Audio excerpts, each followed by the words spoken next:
up, y'all? So we about to do something real special today, you guys, that we have been wanting to do. Hi. So today we get to talk to our uncle and our new auntie about relationships. So y'all know how. Well, we're just gonna be talking to them about life stuff. They're a little seasoned, so we're just gonna see what they got going on. Yeah, of that nature. Yeah. So we get to actually pick their brains about a lot of stuff. I'm just excited. I get to play in her hair. I've been wanting to play in her hair for years. And y'all already know. Normally, when we do hair videos, we definitely now. I just stretch Sariahchae here. I know, right? Look, I got. Look at her. Look I'm there. I got no bald head. Look at her. Look at her. Y'all can't even see it now, but it go below her ball strap. Okay. I got inches. Yeah. Yeah. But but yeah. We almost. You feel me? We almost. We getting there. You feel me? Now y'all know. Normally when I do hair videos, it's normally our catch up time. Y'all know that. So this is gonna be a chance for us to actually talk about relationships, and while Sariah do our auntie's hair. So this is gonna be so fun, and I hope you guys gonna enjoy this video. I know you guys gonna enjoy it. You know what I'm saying? So it's just gonna give you a little. It's us, baby. Yeah, and you here. While you here, go ahead and subscribe. Ring that bell and then follow us on all our social media platforms. Like the video, that'll make me happy. And then that could be my Christmas gift, real life. And then comment below. Comment below, and then that way, give us your thoughts on relationships. What's up? Yeah. If I don't see it, Shay will for sure see it, and I will definitely reply back. Yeah. So yeah. So we out of here. Y'all go ahead and watch the intro. Food first, cause I ain't doing nothing. Yeah. Nah. God knows. I'm kind of hungry. Real hungry. The stomach is here. Who that in the bag?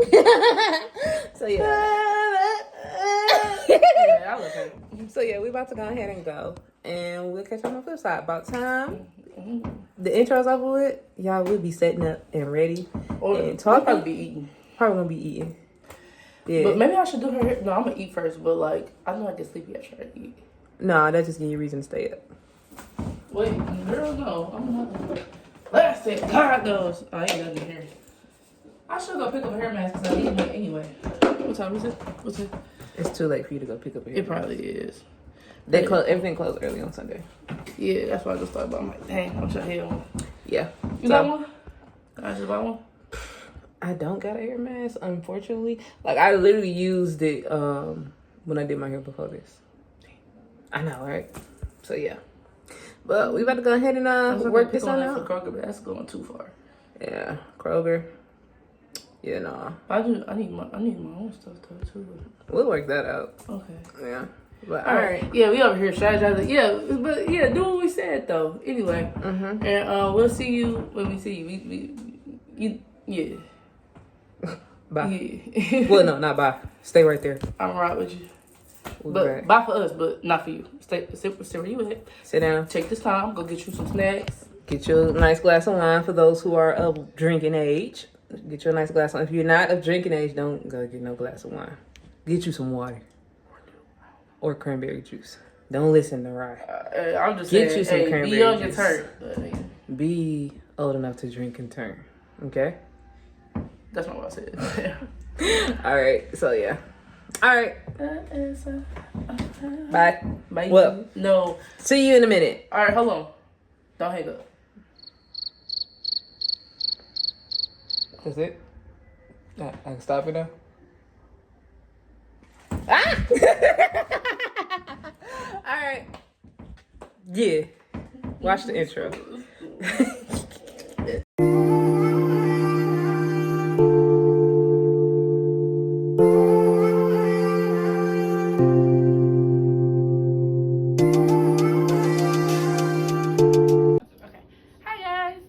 I'm Sariah from Sariahchae. This is NiNi, and this is my uncle.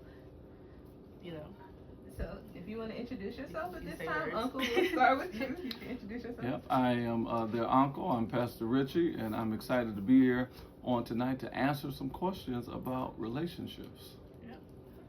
My name is Zania, aka NiNi, and I'm excited to get my hair done today. Yeah. Okay. And they told me I have to answer questions so I can get it done. That's okay. There's stipulations. It's fine. That's fine. That's fine. That's okay.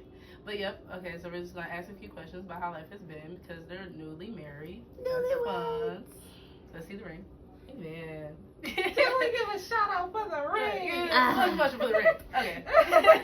Very nice. Okay. But yep. And then I did her hair as well. We're gonna make her curly. You know, we're gonna be twins. So. Yes. All right, so we're going to go into the hair wash, and then we're going to come straight back to you.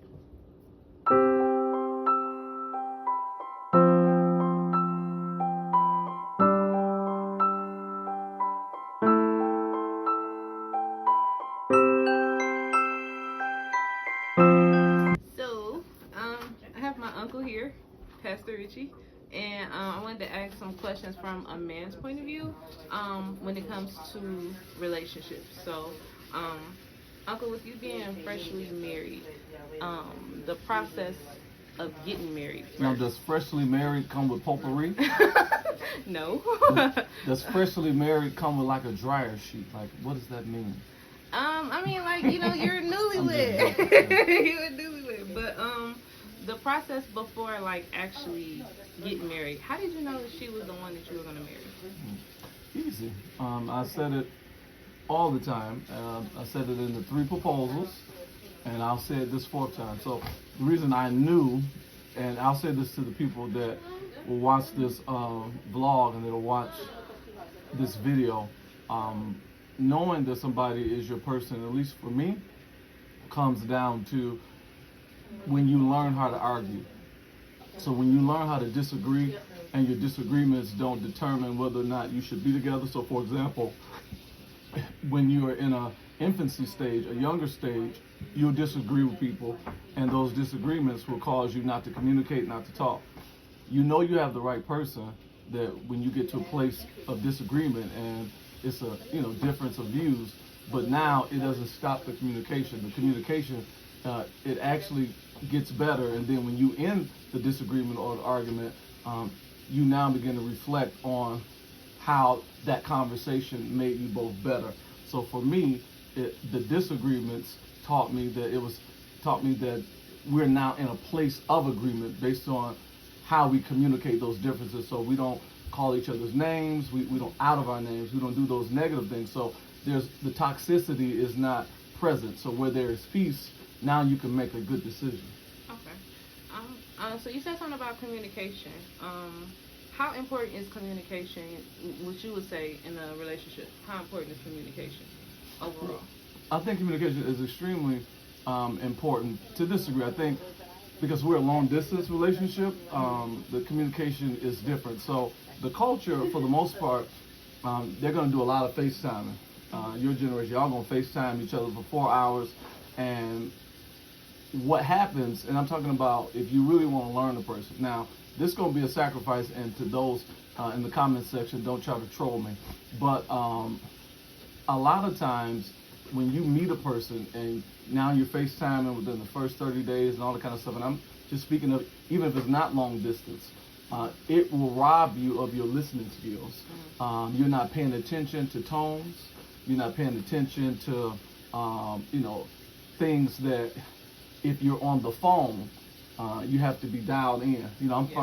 I'm from the 80s, so when you just up all night and you keep the phone to your face and all that kind of stuff, and then your mama come on the line and get off that phone. So that's the school I'm from. So the communication started with listening. So I had to take the chance of not knowing what she was saying just through the phone, because if I just see her face, I'll be distracted because there's a distraction, all those types of things. And sometimes FaceTime can distract you from knowing and hearing the actual person. Not that you will never do it, but you really want to base the communication off listening to that individual and not just being infatuated with them, but learning them. So communication should be a learning process. Okay. All right. I know one thing you always said to me, especially when it comes to relationships, what's in his heart should be in his hand. That's something that you've always said, as far as when it comes to relationships, when a guy is serious. Can you break that down for people who may have never heard that before? So the actual quote is, if if he doesn't show you his hand, yeah, he may not be your man. yeah. So a man instinctively is going to provide. You don't have to coach a man to give. Now, what will that look like in a relationship with you? What's crazy though, and just as a caveat, the culture says that may be considered, what I'm getting ready to say, may be considered gaslighting. So, love bombing, excuse me. So the culture says that a guy will meet you 2 weeks early on, and he'll just shower you with gifts and all this other kind of stuff, and he won't be consistent after that. Now, I agree that if he showers you with a bunch of gifts and all this kind of stuff, and then he don't call you for 2 weeks, well, he did love bomb you. But I think we need to really look at and redefine what we call love bombing, because if he does all of those gifts early on, and then he continues the communication with you, and he's seeking to know you, and then the gifts may not be as frequent, but then they're still spread out. Well, that wasn't a love bomb, that was a pure heart. And I think we have to make the distinction between somebody that's love bombing us and then somebody that is genuinely interested, because nothing beats a genuine interest. So just be mindful of that piece, because you might be missing out on Mr. or Mrs. Right. Yeah. Like, I know there has been past relationships. What lessons would you say from past relationships did you learn in order to help you with your current relationship and marriage? Now, I'll say this, and that's an excellent question. One of the things that many people overlook is that ignorance is bliss. When you are young, or it doesn't even have to be youth and age, but when the relationship is new, there are things that you refuse to see. Now, some people can say that you're being an enabler if you don't address negative patterns and behaviors. That's the far end of it, or the negative side of it. But the positive end is that when you see a person through eyes of respect and affection, and I see you as a person that wouldn't harm me, man, that is the most beautiful part of the relationship, because you don't have to defend yourself from relating to them, being your best version. So that's part A of the question. But part B, I would say, of the question, it's very important to understand that when you're connected to a person and they finally communicate Maya Angelou. So Maya Angelou has a quote, and the quote is, when people show you who they are, and this is the quote, it's not just show you who they are, but when people show you who they are the first time, believe them. So, and that is to say that there are certain communications that state to you, this is who that person is. So for example, if you are the type of person, let's say a young lady, that when you go and you're around a young man's family, it is your nature, I'm going to listen to his family, I want to sit with his mother, I want to sit with his aunts and uncles, I'm not irritated by his people, and whenever he wants to leave or go, we can do that, but I'm here for the conversation because this is his family and I want to make a good impression. On the opposite end of that, you want to look at that communication when that person is around your family and now they answer, they want to move. That oftentimes that's a communication we overlook, and we kind of do what we do with children and say, well, he didn't get his rest today. I don't care if that baby didn't get his rest. He needs to say hello, be nice, and be cordial. So when people show you who they are or tell you who they are through their actions and their communication, the first time, by not valuing your family and the things you value, you have to believe them. Yeah. Now, you said something about family. One thing I know is this, the relationship is kind of a blended family. Okay. Because there's Gabe. So, with him being from, previous relationship and her interaction, I've seen the interaction between NiNi and Gabe, and I like it. Yeah. So, from your point of view, how important was that in the relationship with, for those who may have kids and it's like, okay, well, how do my child cohabitate with my partner? So how important was that to you to see that interaction between her and Gabe, and Gabe's opinion to you? What was that? What did that look like? That's everything. So I'll take you further back than that. So there are only a few people that Gabe has ever seen me with. His mother, and then someone else, and now the wife or whatnot. Of course, he would have a relationship with his mother, but the person after that, it's their privilege to know him. I think when you're a parent and when you become a parent, it's all about making sure that you bring people into their lives that are consistent, that have done those things that you talked about previously, have communicated that they're on your side and all those things. And now, because your relationship is at a point that there is no toxicity, all that type of stuff, now they get to meet your child. Now, there should be some basics, and we could talk about, people worry about titles and what you're going to call the person. Yeah. That's really not my focus about the titles and what you're going to call the person. My focus is how you treat me. And from that point, now we can get into meeting him. So she actually showed an interest in him when we would be having conversations like this. So she would sit and listen to me talk about relationships and literally this same exact dialogue with Chief Apostle, and have conversations. And she would ask Gabe questions at 6 and 7. So before me and her had a relationship, she was talking to Gabe just sitting down. Yeah.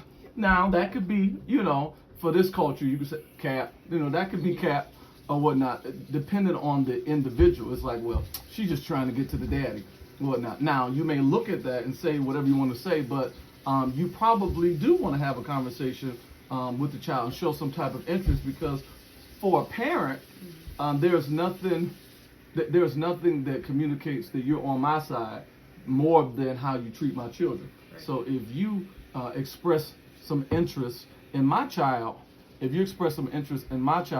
then I'm automatically gonna give you a rite of passage and say, well, maybe I need to consider this person, so on and so forth. So that's where it started.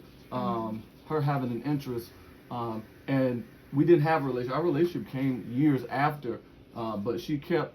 Every time she came around, she would have conversations with Gabe. So if this person was to come into my life, it wouldn't be like, it would be weird for him to see her or to talk to her, because she was already making herself a presence. So if any advice I could give for people in a blended family, where is their interest before they get with you? Now, if you just kept them away from your children and they didn't have the opportunity to be around them, then of course now you want to just deal with how they treat you. But if they will cuss you out at the movie theaters, if they'll spaz on you, then understand that same behavior is going to be multiplied when you add another person into the picture, a child. Yeah. I know in today's culture, a healing process is important when transitioning from maybe one relationship to another relationship. We don't hear a lot of it from a man's point of view. You morally hear it from women, like, okay, I'm healing, I'm going through a healing process. Would you say before you got into this commitment that you went through a process where you had to heal from like past relationships or things in general?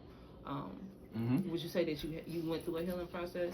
I love that question. So this is a very clear question for me, because one of the things, the person that I was with before I hooked up with my wife, I was, in my mind, I hadn't proposed, I hadn't said that I was going to marry or anything like that, but it was just the assumption at some point this is going to happen. So when that doesn't pan out, I had already made a decision. I'm gonna chill out for a minute, so I can tell you the month and the year, March of 2016, when the transition, when I exited a relationship, and it was like 90 days or so I had been out of that relationship, maybe more, and what I made the decision that upon entering a new relationship, and I think this is very important, this is an outstanding question. Sometimes when you enter something new, because of what you've been involved in the past, you make a decision that well, I'm not going to be the full, authentic version of myself. I think for women, that can be, that'll rob you, but especially for a man, and for the culture, there are a lot of bitter men. And when I say bitter men, meaning that you have let the relationship change. I heard Mike Tyson, and I don't quote people often, but Mike Tyson was having an interview with somebody, and they said, well, no, I deal with, I used to be a person that gives, and, but because of how people dealt with me, I don't give no more. And Mike Tyson looked that man in the eye, and that was one of the most spiritual moments, and I knew God was talking through him, or at least a positive outlook was speaking through him. And he said, they changed you. You allowed how you were previously hurt to change who you are. He said, if the nature of who you are is a giver, then why would you go into the next relationship being different, saying, people don't trust who I am. It doesn't matter if they don't trust who you are. The gift is in being you. So you have to have a commitment to being you. So when I think about transitioning to this relationship with who, is my wife now, my first commitment was, and it looked like, and she'll tell you when she sits down, it looked like, man, he's starting off kind of early with all these gifts, and he's sending stuff within the first week and all this other kind of stuff, because my commitment was, I'm not going to go into this new relationship filling with boundaries and all that kind of stuff. The same thing and even more that I gave in the past relationship, I'm going to start with that kind of freedom, because if I can't be me, this is not going to work. The moment that I start setting boundaries about these are my expectations, if I start off right there, it's going to fail, because nothing can keep you out of a healthy relationship like the logic that says, think like me.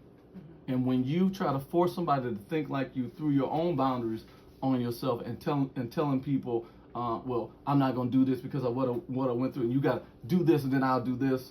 Well, now you've already limited the relationship. So some men get to a certain age, even between 48 and 55, I'm free now. I have my Corvette. I don't have debt. I've got out of child support, all that kind of stuff. And now they have all of these limitations, but they don't really understand that as they relate to women, and the woman might be 18 years younger, 15 years younger, or even 10 years older, that woman can sense that he is bitter. So there are men, and when I say bitter, not vindictive, that's not what I'm saying. I'm saying that they know that he's not communicating out of a place of freedom. Yeah. And when a person is not free, you almost feel offended, because I'm trying to be with you, but you are not authentic, so I can't trust myself to be authentic with you, so to speak. So that's an excellent question. I like 2 more questions. I know one thing I would say, watching you in relationships, you do give your all.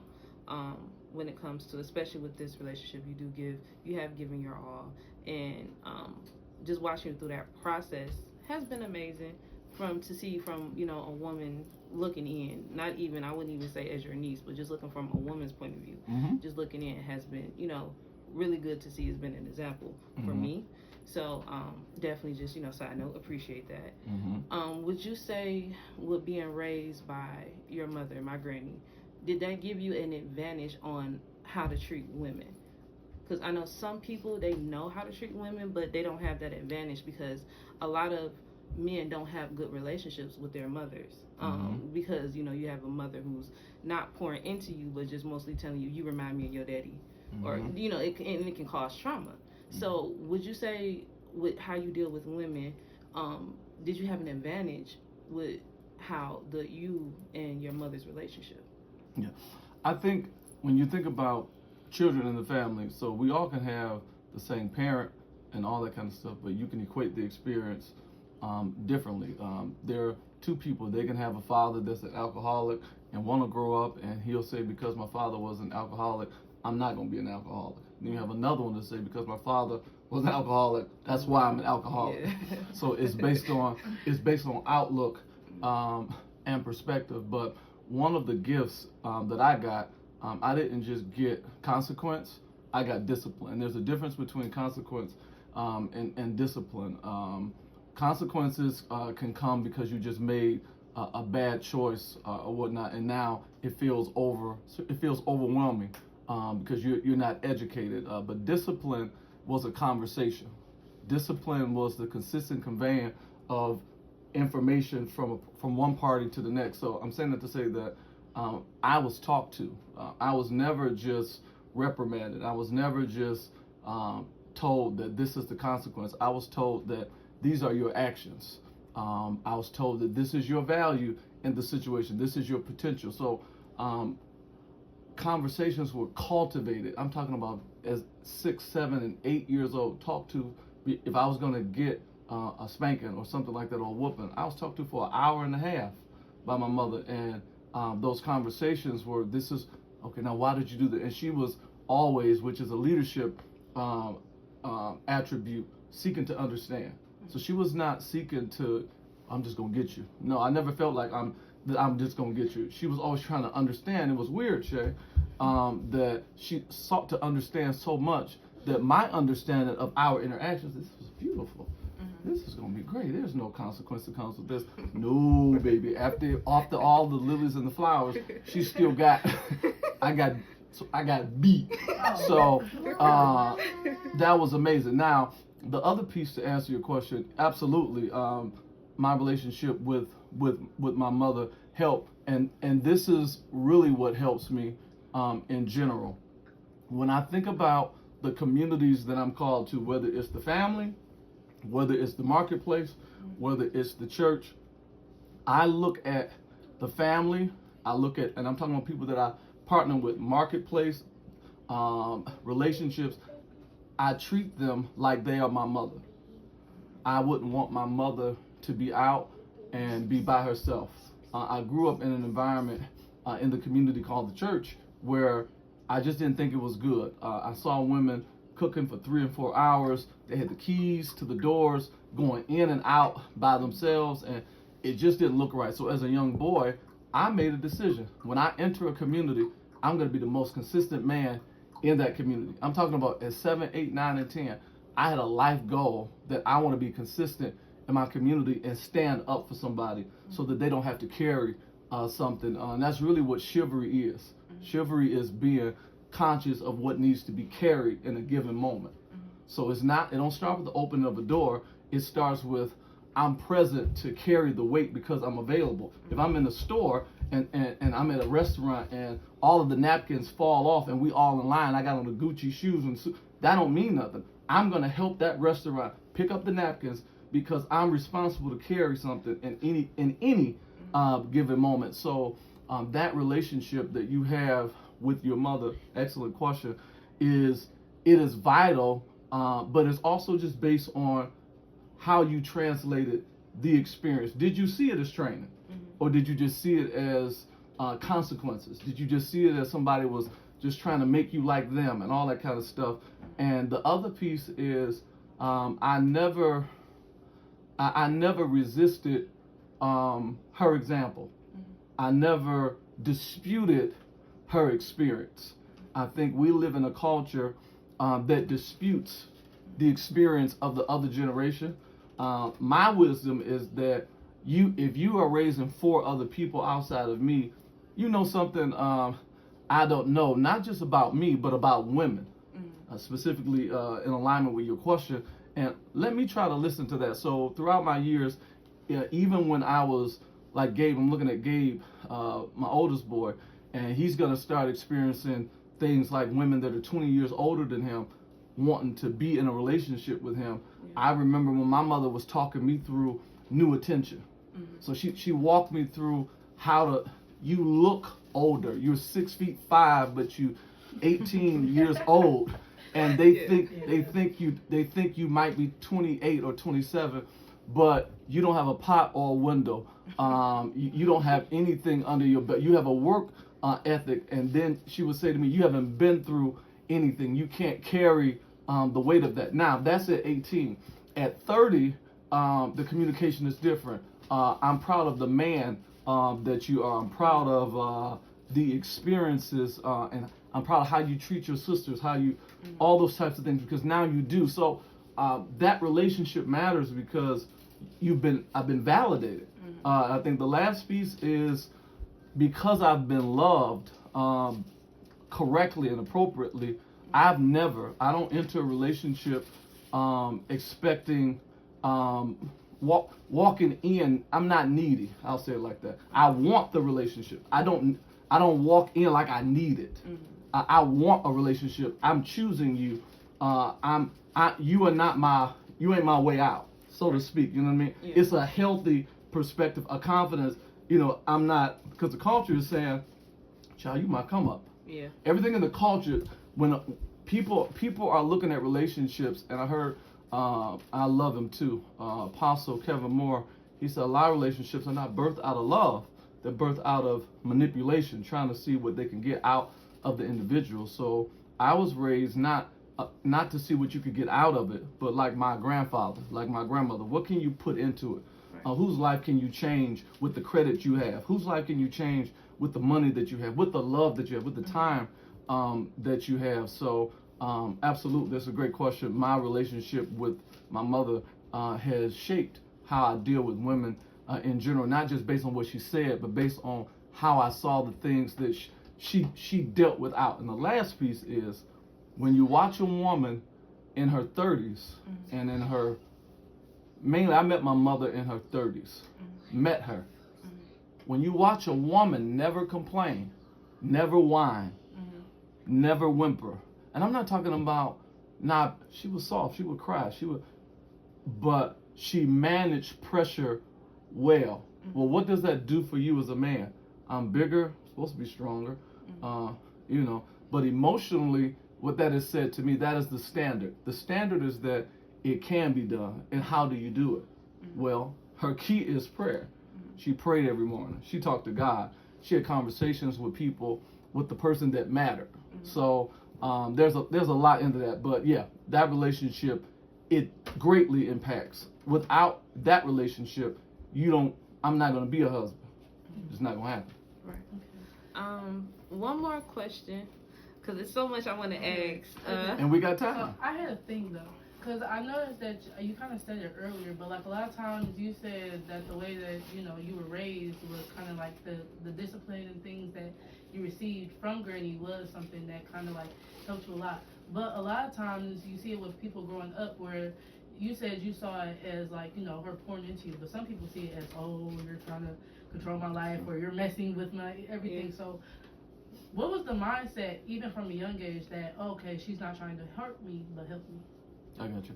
I think the help was communicated. That's an excellent question. The help was communicated based on identity. When a person is talking to you and now you begin to discover who you are based on that conversation, that produces confidence. If a person, and sometimes every parent doesn't know this, that you are communicating disciplines, but you are not pouring confidence into the individual.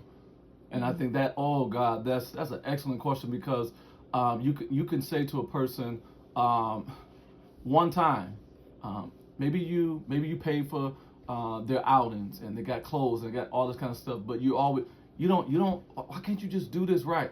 Why can't you? And if you're not, that conversation can become a soundbite.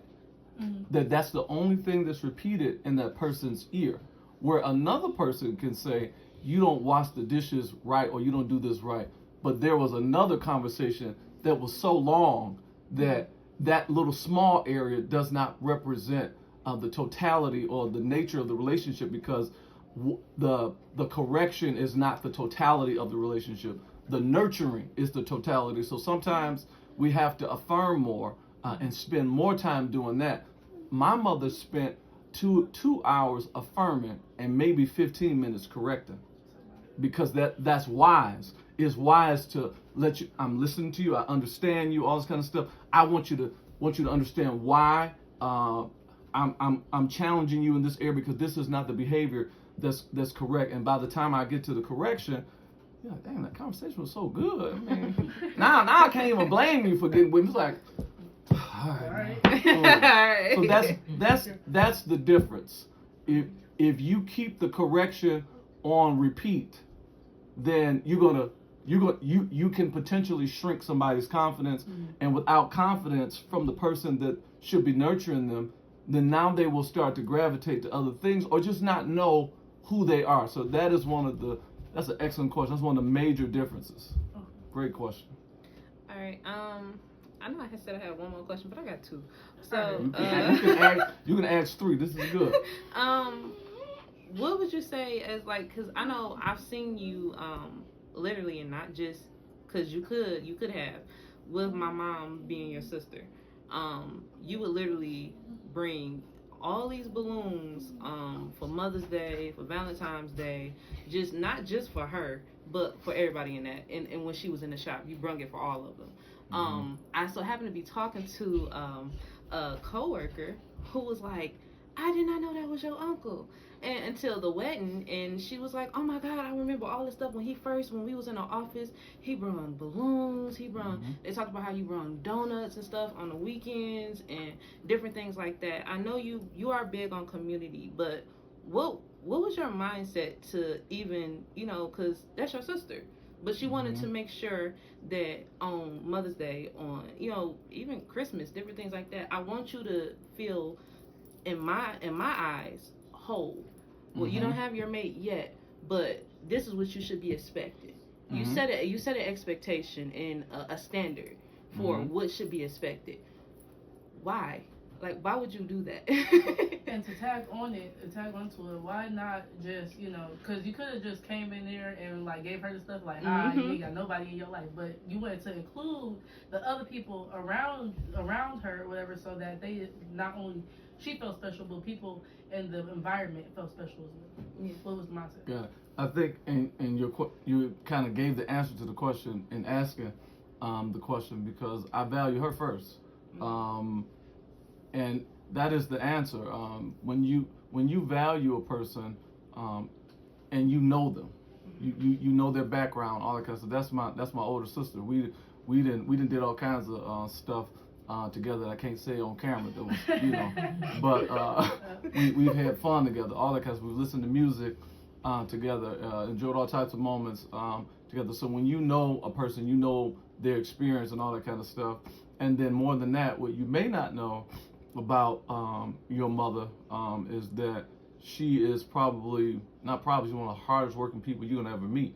I said this today. I was talking to Elder Z. I said my older sister has been braiding Dial's hairs when she was 8 and 9 and 10, spending 2, 3, 4, 5 hours a day. She's always been interested. So when you know that a person is always giving their best and they're working on their craft and they're trying to get better, well, what would the world look like if they heard thank you? You know what I mean? So the balloons was just, I see you. And simple as that. No more, no less. Now, the balloons to her peers, I think, understanding an environment that a person works in. So if a person works in a car wash, so to speak, then that environment is based on tips, and they're not getting a lot of money per hour, so the morale could be low. Sometimes in a hair environment, especially potentially, not always, but some women, there can be unhealthy comparisons. So I didn't want there to be an unhealthy comparison.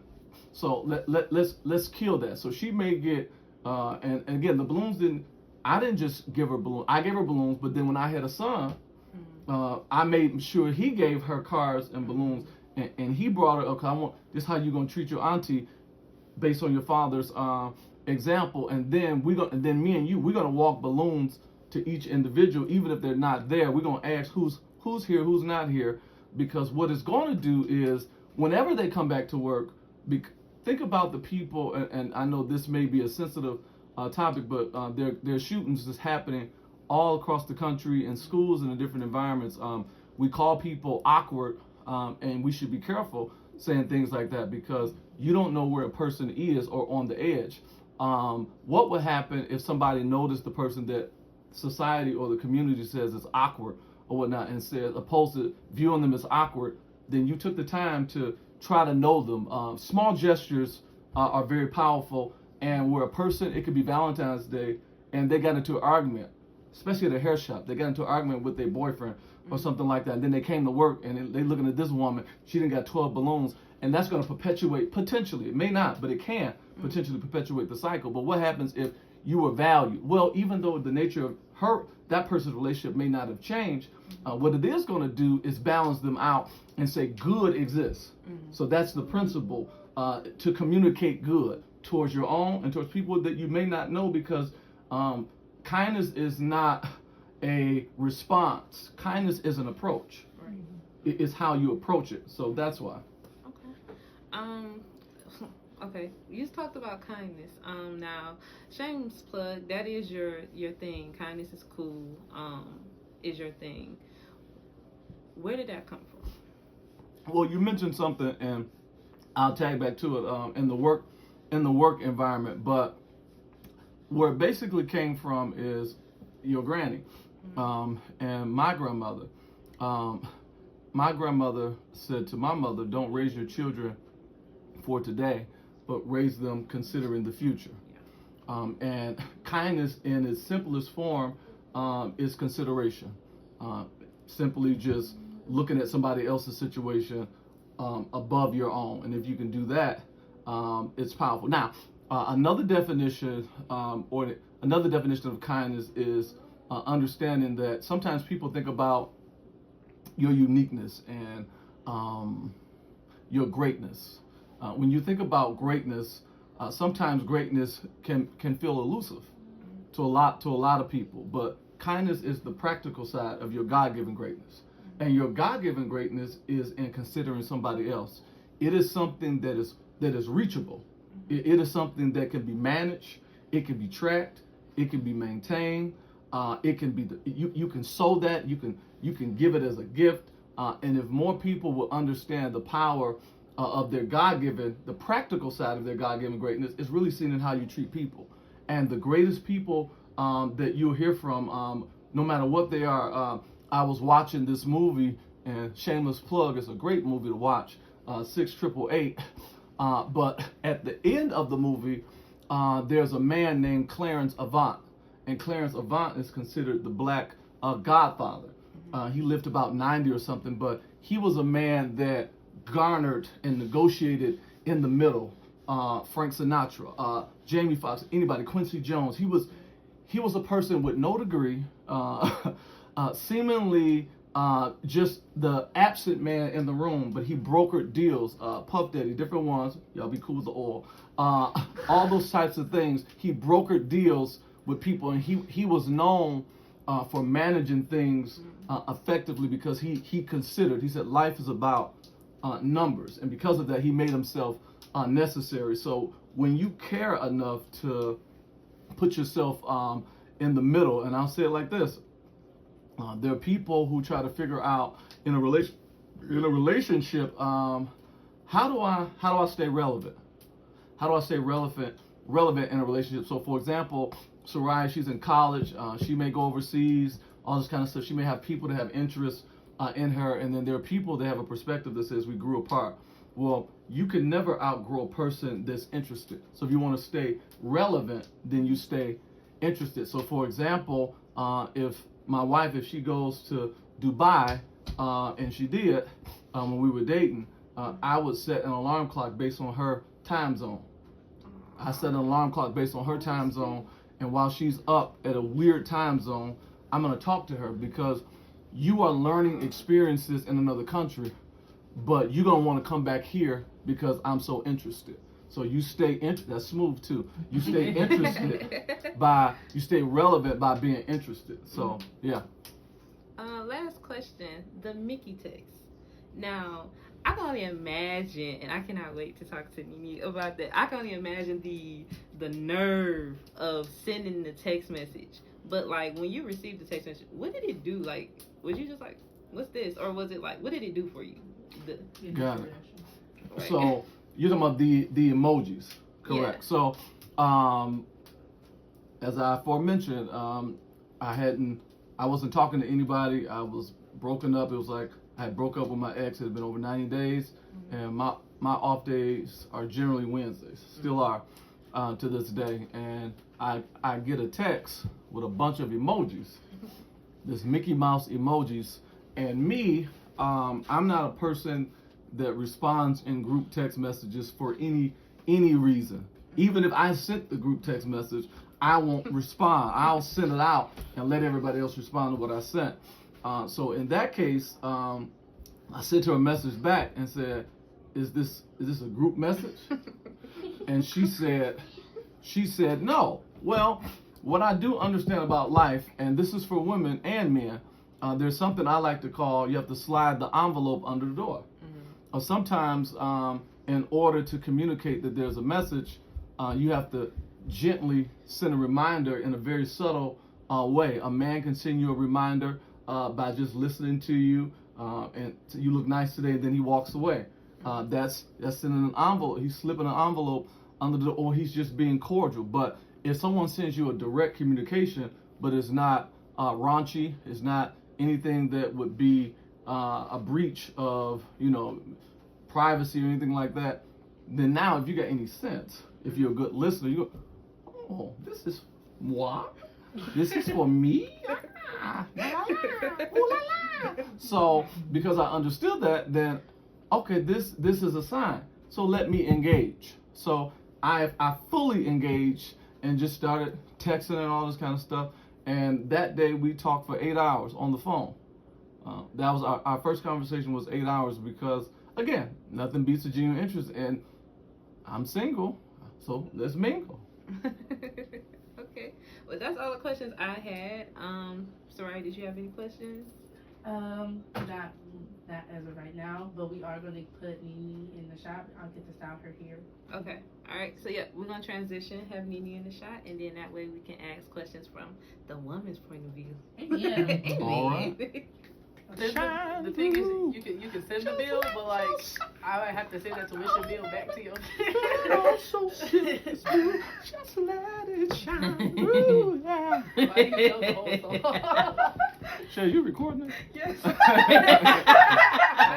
Now that's gonna be an intro. That's gonna be a good intro. It was. So glow. I didn't know the whole song. All right.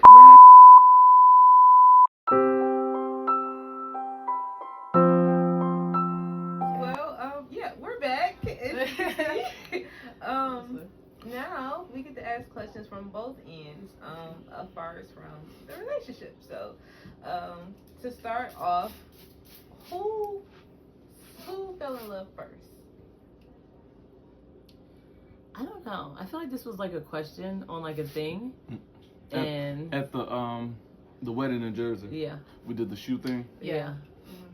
Mm-hmm. And we both raised our shoes. we did. Mm-hmm. Okay. We did. So, NiNi, when would you say you fell in love with Pastor Richie? When he sprayed activator juice in my curls. I knew it was love at first sight. Shout out to the hairdresser. Shout out to the hairdresser. It's a really great question. It would be disrespectful to say like day one because no one. Mm-hmm. But yeah, it's like he mentioned earlier. We had such a great conversation. Our first conversation was, as my word, magical. And everything after that just, stockpiled into he tried to overwhelm me with gifts and stress me out at the same time. I don't know if I'm the only one who does that, but, my mom has always taught me two things. One, for a long time when I was growing up, I wasn't allowed to receive gifts. But when I finally was at the age where I was allowed to receive gifts, that you don't just allow someone to do for you. You should also reciprocate. So when I think we were talking for like maybe a week, and we were texting, and it was about wood watches. And he was talking about how he liked wood watches, and he was sending me pictures of things that he thought that I might like. So I wanted to, show him, no, I don't like this, but I like this. And then he stopped texting me for a few minutes. And then when he did text me, it was with confirmation text that the watches are on their way. And I was confused. I was overwhelmed. I was stressed. I'm like, are we in that part of our relationship now where we're buying gifts? Like, what am I supposed to do? What do I do about this? But it just was a continuation. I think that for our first year of being together, every morning he would send me a morning text. And like he mentioned earlier about Dubai, it didn't matter if I was out of the country. It didn't matter. He made sure it didn't matter if we were together, because this is a long distance relationship. So of course we would communicate a lot while we were not together, but we could be together. And he would get up either early in the morning or late at night, I don't know, sometime when I was sleeping, and send me a text to ensure that I still woke up that morning with the text from him. So it was just all those little things that it was just like, yep, I'm obsessed. And I remember talking to a friend of mine, and it was like some Steve Harvey thing where it had to be like a certain amount of months. It's like, if he still lasts this amount of months, then, you know, he's legit, he's real. So I was definitely way before those months. So I was told I had to hold out all of my excitement until we got to whatever, I think it was like 6 months. Okay. Would you say, with having all that given to you within, you said like the first 2 weeks, and it being stressful, I know for me, I get anxiety real bad with stuff. So it's like, okay, you know, it gives me anxiety. What's the rules? Bad. Yeah. So like, why would you say for you that was stressful from a woman's point of view, receiving all this with your knowledge of you're not supposed to, you know, be given stuff like this, or however, you're not supposed to just, because I would say it's like you would hear like, if you get this, you're gonna have to give something in return. Yeah. So to have this given to you with, okay, well, I'm not wanting nothing but your time. Yeah. You know, in return, how did that? What would that look like for you? It was, I think he helped me be at ease the more the conversation went on, because I'm like, what are the rules with this? Like, okay, let's just have a real conversation about it. Okay, I'm getting these watches. You know, I didn't ask you for these watches. You know, I didn't ask you. I'm not in need of anything. I'm just trying to have conversations. But the more I talked to him, the more I was at ease and just had to accept of who he was. I think the beginning of our relationship was mostly us just trying to figure out or coming to agree with who we say that we are. Like, for example, I feel like the first year we're just trying to prove to the other that we are who we say we are. He's a good guy, and he don't understand why I don't just believe he a good guy. And I'm like, I'm a great person. Why don't you just believe that I'm a great person? Right. And all of that comes with. But that was, you know, a fun ride. But I think, like I tell most people, there's a lot of things in our relationship that with somebody else, I don't think it would work. It's being with this special type of individual that if you put that in a different environment, I don't think it would work. Okay. I know you said, I've heard you said in Jersey that he's your dream man. Yeah. So to sum it all up, to give a breakdown of what your ideal of your dream man, what does that look like? Yeah, I say he's the man of my dreams because he makes my dreams a reality. Okay. So if I have a suggestion or an idea or something that I'm like, yo, this would be really cool to do, and I bring it up to him, he's immediately figuring out how to make it happen. Like, we went to Hamilton, and I'll never forget that conversation for the rest of my life, because we, again, long distance relationship, I'm trying to engage with him. He's watching a basketball game. I'm like, okay, I could watch a basketball game with you. This is cool. And they had some of the cast of Hamilton performing at the game. I'm like, I've always wanted to see Hamilton. He's like, oh, I'll send you and your girlfriend. Y'all can go see the group. I'm like, they're not a group. It's not like we're going to a concert. It's a play about our country. He's like, oh, okay. And he immediately started looking it up and again saying we can go at this day, at this time.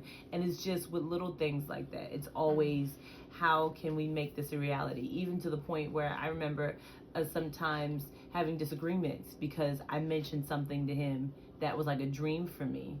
But in my mind, it wasn't like a dream that I'm looking for him to perform or something for us to do like yesterday. But in his mind, you brought it up to me. So clearly you expect for me to deliver on this and, you know, and all of that. But his thought process is always to make sure, oh, this is a bucket list. Oh, then we got to do it. Okay. And that's why it's at that point, I don't have any dreams anymore because yeah. Would you say at some point you was waiting for the other shoe to drop? Yes. And so what I always say is I always give room. Mm-hmm. I always give space for people to disappoint, just so that you're not all in. You give space for things to happen. But I think because we've been together for a while, and I think the thing that I appreciate about the relationship that we have now is I feel like we finally agree with each other. What I was trying to tell you in the beginning of our relationship, we're trying, like, we're great. Why don't you see that I'm great? Yeah. And he's this whole time not understanding, like, why don't you just see that I am who I say I am? Yeah. And, in my mind, I'm like, I don't know who you say you are. Right, yeah. But I think time tells all things. And after a certain part, it's like, no, you are who you say you are. You're going to do what you say you're going to do. And that heals most arguments. Because most arguments, are you just trying to prove something. You're trying to convince someone of something. Especially, sometimes I may have a question or something that I want to have with him, and I want him to respond to me immediately. I need you to, okay, I literally laid everything out. I'm a woman, so we thought about it. We overthought about it. Yeah. Now I'm bringing to you my overthought, and I need you to respond right now to all my thoughts to make me feel better. I need you to respond to this. And most times he wouldn't. So now I'm over talking. Now I'm saying stuff I don't even mean, because I'm trying to convey something that I've already conveyed and he's already heard me. But now in the point of a relationship, I know that it's better for me if I say what I need to say and let him think about it. His silence doesn't mean he's not doing it. His silence doesn't mean that he's absent. It doesn't mean that he's not going to take care of me. It doesn't mean he's insensitive or he doesn't care. Yeah. And I think that's something to cherish. That silence doesn't mean that you're neglectful. It means he's thinking about it. And that I can trust that you were a good guy. So I said what I said. You heard what I said. I'm going to walk off. And it's going to show up today. It may show up tomorrow. It may show up, a few months from now. But I know it's going to show up. And that took time. I feel like there's no formula for that. There's no way that you can be like, and you can't do that with everybody. You can't, okay, I let him go time. Yeah. I've been in a relationship for 5 years and he ain't responded to nothing. No, that's not going to work. Yeah. But that just takes time. Okay. Uncle, now your silence. Now me personally, and I want to say, because I know you a little bit, that maybe this was your mindset, but I know for me, before I react or before I say anything, I do take a moment of silence, because I don't ever want to hurt the relationship, because I care about you. So before I say anything to you, I would rather be silent for a moment, decompress, think about what you said, and then I'll respond to you. Would you say that's what you were doing, or what was the purpose for your silence before you responded? Right. So, depending on what it is. So, anytime that someone has emotion or strong feelings about things, you have to understand what's not being said. And sometimes the moment that you hear the emotion in the question, you understand that they are not ready for the conversation, because they are not in an emotional place to finish it. One thing about conversations, people run from conversations. So let me give you an example. This is something I'm not happy about, all that kind of stuff, and different things of the sort. But in order for a conversation to finish, that means you have to say what you say. I have to listen to what you say, and I have to respond based on what you said, not to minimize you, but to communicate that you were heard. And then I have to wait for you to say the other things that you want to say after I've expressed that I understand what you said, because that's the first barrier in dialogue. Is this was on my heart, the demand on me, I need to communicate that I understand, and then now I have to wait again to hear the second part of what you couldn't say before because you didn't know I heard you. And then there's another part of the dialogue. Now, depending on how things were communicated, now I need to tell you, I need to talk to you about how I feel about what was said, or the direction, or give you my answer.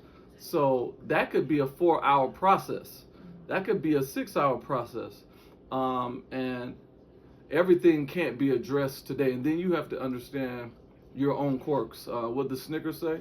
You're not you when you're hungry. So if I'm hungry, if the question was asked at a time that I'm hungry, if a question was asked at a time that I'm tired. Now, there's a culture that says, well, you can do it if you want to. I mean, you ain't that tired. You ain't okay.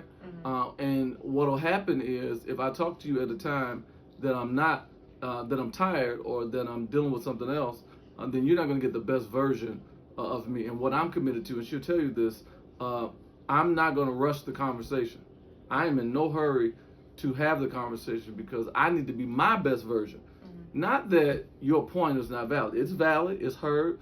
I am not my best version for whatever reason. And I'll say this, when you connect with a person that manages things, that handles things and is a solution and all that kind of stuff, that's what comes with it. A part of what comes with that relationship is understanding that they have energy, and there's a certain amount of energy that's allotted for problems in a day. And I never want to get to a point that because I had a conversation prematurely, that now this is no longer fun, exciting, riveting. This is another job. Once the relationship becomes a job, I'm going to kill the relationship prematurely because this is work. I got enough work in my life, and all relationships are work, but it should be the type of work that represents a foundation being laid. It should be the type of work that represents we're at this stage, and now we're like a house. You know, the foundation that got poured. Well, we can put up the wood. Now we can put up the drywall. We can do the electric. I should be able to see that it's a house coming out of this. If you're not careful communicating prematurely, you'll never get the foundation laid because if it's raining outside, you shouldn't pour the concrete. And sometimes in your life it's raining. There are things that are going on. The conditions are not right, and that's what I'm saying. If the conditions are not right, then you shouldn't communicate. So the silence, a lot of times, is about the conditions of where I am, and then just sometimes just the chronos, the time. There's not enough time. It's 12 midnight. This is a 4 a.m. conversation. We're not going to finish this conversation now. It was a great question, but we're going to start this conversation at 5:01 p.m. and then go to 10. Then maybe we can watch a show afterwards. But if this is, and then sometimes there's enough conversation, there's enough time for the conversation, but not enough time for the recovery. Not enough time for us to come down and think about something else. Do I want to leave? Do I want you to go to bed like that? So love doesn't want to leave you in a negative place. So my silence a lot of times is I don't want to leave you in a negative place, and I have to be mature enough to understand that you may not understand why I'm being silent, but I would rather us be neutral than to be negative. Right. That's good. What would you say, like, I know it's a quote that I hear a lot, where it is, don't be his peace, don't be his problem. What, if you can break down as far as for, is she, well, not is, but how is she a peaceful place for you with everything that you have to do, the chaos of work, and then dealing with the church, and then between the other stuff that you deal with in between that? What would you say, how would you explain that she's your peace in the middle of chaos? That's a good question, Shaz. Got it. So context. The question is a culture question. It is not a it's not a fact. It's an outlook. So there are people that believe that the person is your peace. And I'll say this, based on your point of reference determines everything. So for example, let's just say she is my let's say she is my peace. If she is my peace in totality, if she leaves, then I no longer have peace. Right. You get what I'm saying? Right. And that can feel like a term of endearment. Mm-hmm. If she's, oh God, I don't have peace. And, I'm going to say this to you. People will, as the young people said, they'll play in your face. Right. Y'all know what that means, right? Yeah. I just heard a little whisper in my left ear. When somebody says to you, and y'all hear me clearly in the culture, when somebody looks you in your face, and this is from a mature man's perspective, somebody looks you in your face and says, I can't breathe without you. And all that. They start biting their bottom lip and saying all that kind of stuff. Yeah. And there are moments that I don't want my life to be without you, without you. But if a person is saying that I can't think straight, I'm not okay with being with myself and all this kind of stuff. I don't have any, my journey is not good, all that kind of stuff. I have nothing but anxiety when you're not around. Now, caveat, it could be a couple things. It could be that they're just showing you affection, and they could be gaslighting you potentially, not everybody. Right. It could be that. It could also be a sign of mental illness. Right. Because if somebody has anxiety when you are not around, and that's all they have, that's a problem. Now, one of the things I've always said to her, what I love about her, you were happy before you met me. And sometimes when people are having conversations with you and they are having stress, so for example, she'll be dealing with some things that are, stressful and all this kind of stuff. My job in her life is to remind her of where she is grounded. Mm-hmm. You are grounded right here. It's not that. I want to be the gentle reminder in your life that you are already managing yourself well. Mm-hmm. And because of that, this is me being in your life is just a reminder. And now you stay in that lane of managing yourself the right way.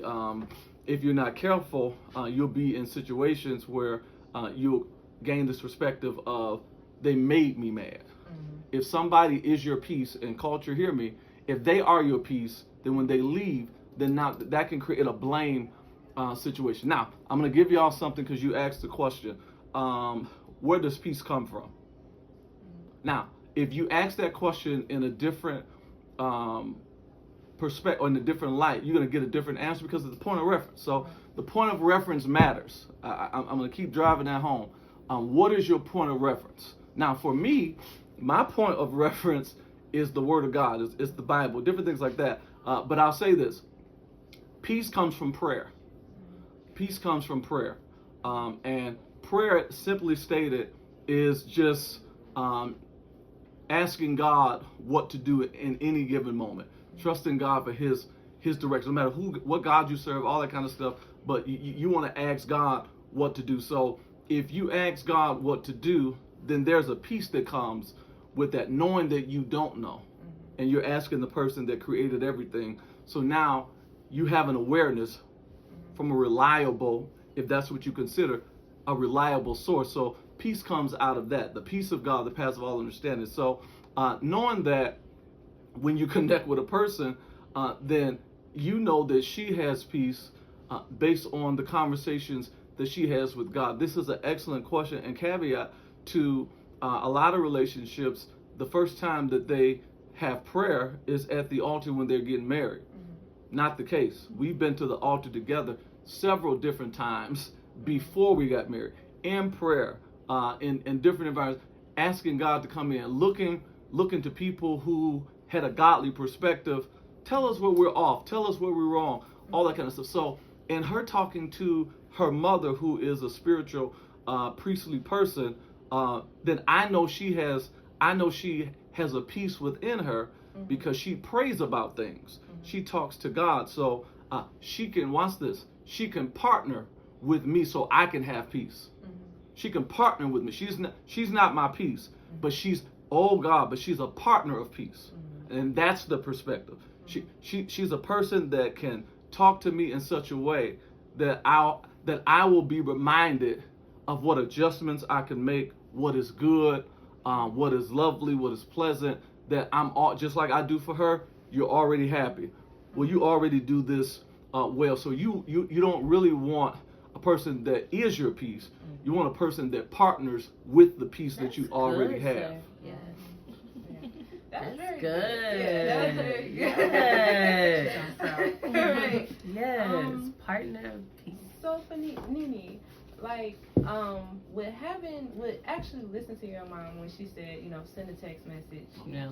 Like, that can be like, dang, like, what if I wasn't interested? Like, what if I just wasn't ready yet? Or, you could have probably took that another way. And I know I've heard you call her your Naomi, and you said, I listened to my Naomi. What did that look like for you? The nerve of even, sending the emoji and different things like that, and listening to her and hearing her when she said, yeah, go ahead and send it. You gotta do this. I got scared into my phone. Man, I was like, you know what? Never mind. But just listening to your mom and then actually doing it and not even knowing if he was gonna respond.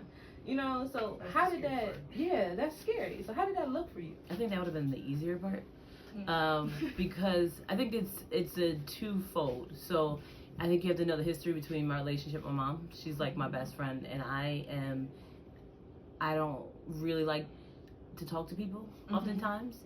And most of the relationship that I've had, because my mother's the outgoing one and I'm not so much, is mostly initiated from my mom. So I'm used to her, engaging in relationships. And Nini, did you see they was looking at you? No, I didn't see them looking at me.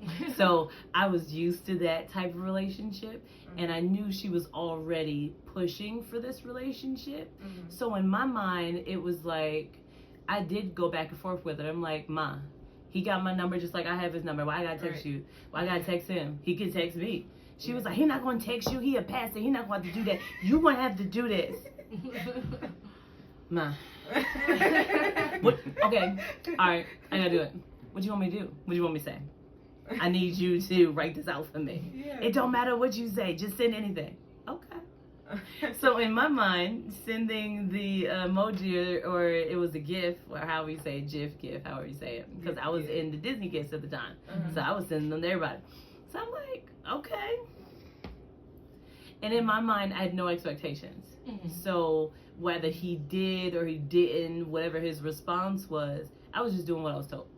So I think it's one of those benefits when you don't have the expectation. When it's like, if you do, cool. If you don't, I'm fine too. Right. At least I did what I was supposed to do. So I had peace. And I think in that part of my life, I was open. I was tired of the route I was going. I was in the point where I'm like, I need an arranged marriage, because apparently I'm not picking well. I'm at the point in my life where I need help. I'm not doing this right. So I'm open to the assistance. So this is what you feel like was going to happen? Fine, I'm all for it. I think that was the only part that I didn't have anxiety about, was just after I gave up pushing back with her, I'm like, all right, this is what you want to do? And then the cool part about having someone in your life who's prophetic, it's like, it don't just turn off because she's not in the pulpit. It's all the time. Yeah. So I always throw stuff off of, okay, what if she is right? All right, we're going to just throw it out there. We're going to try. Yeah. It's no harm in trying. I think the part is when you get overly emotional in the details. It's like, if this is supposed to be, then it's gonna be. If it's not, it's harder when you're invested. It's harder when you are emotional. Yo, I want to spend the rest of my life with him, and I saw him at church, and this is gonna be my person. Yeah, he was great. We had a meeting, and I didn't know he was talking to someone at the time when my mom was trying to make us be together, and it was one of those like, hi, and he was like, hi, and I went back to Mom, see, I tried. I tried. Nothing. So in my mind, whatever's supposed to be was supposed to be. So I think that was probably why I didn't have the anxiety. I was tossing it up. I'm like, yeah, you catch it or you don't. Okay. I would say, so generally, until now, Pastor Richie was not a very affectionate person. So, not very affectionate.